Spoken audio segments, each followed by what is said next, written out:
All right, so what we'd like to do now is just kind of go over a couple more points on sparring and ground fighting. If you guys noticed, or even took a look at the last lesson I started talking about sparring, I talked about 3 things. I made sure that you guys understand the importance of wind, meaning having endurance, how to pace yourself. The importance of positioning means, how to really maximize each and every position that you're in. So you are not only resting yourself, but also putting stress on your partner. And then the third thing that we have is the combination of techniques and attributes. You have to have both. A couple things I want to talk about today as we're kind of expounding a little bit more on sparring and giving you guys time to spar and all that other good stuff, is making sure that when you guys get together with your training partner, you have in mind what you want to work. You have a focus. I mean, I've used this example probably too many times, but I said, listen, imagine, you going over to your neighbor's house because your neighbor is getting in his car with his family and everything like that, and you're like, hey man, where are you going? I'm going on vacation. Oh cool, man. Well, where are you going? Don't know. I'm just getting in the car and just driving somewhere. That's what people do all the time in sparring though. And I see it sparring and stick fighting and kickboxing and close quarters drills even, energy drills even. But ground fighting is a huge problem with that. I see too many people just getting down the ground and rolling. Here's what I would really challenge you guys to do, okay? See yourself that you're going to be paired up against really 3 different kinds of training partners.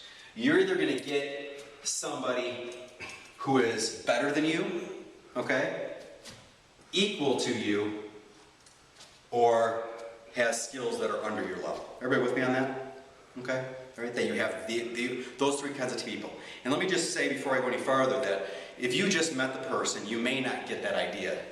But as you get better in ground fighting, it should take you no more than a 3-minute round to know exactly where these people are at, to exactly know where your training partner is at. So who cares if it takes you guys 5 or 10 minutes? You guys are all in the same class with each other, more or less. You guys see each other week in and week out. So you guys know about people's skills. Give or take, you're not going to be perfect, right? And believe me, you're going to have those people that you say are this, and all of a sudden surprise you and make you tap once or twice.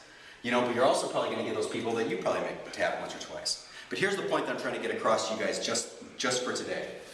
If you get somebody who's better than you, okay? If you get somebody who's better than you, it means that you're going to practice your game plan. And we'll talk more about game plan as we kind of get through the next handful of lessons and stuff like that, but you need to have in your mind what are your strengths. What's your strength position, and at least 2, if not 3, strength techniques. Hopefully off of that strength position. Does that make sense? Okay.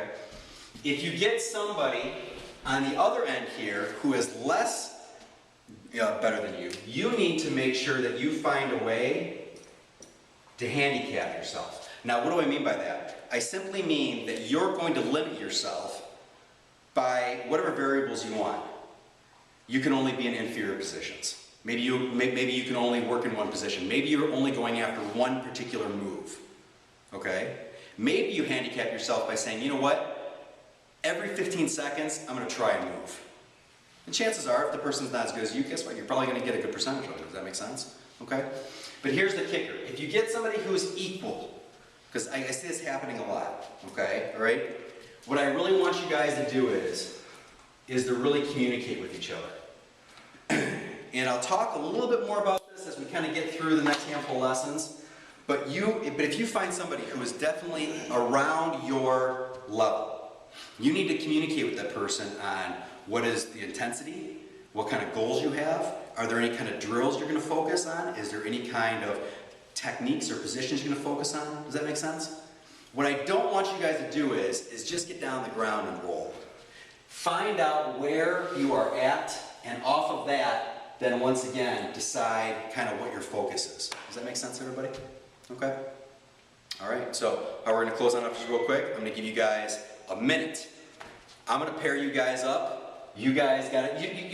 You don't have to consciously tell the person, hey, you know what, I'm better than you, so I'm going to do my game plan kind of thing, right? Okay? What I want you guys to do is to go ahead and in your mind just kind of size the person up, And that's one of the reasons why today we kind of rolled with everybody. So you should have a fairly good idea kind of where you stand with everybody. Does that make sense? All right, let's give it a try.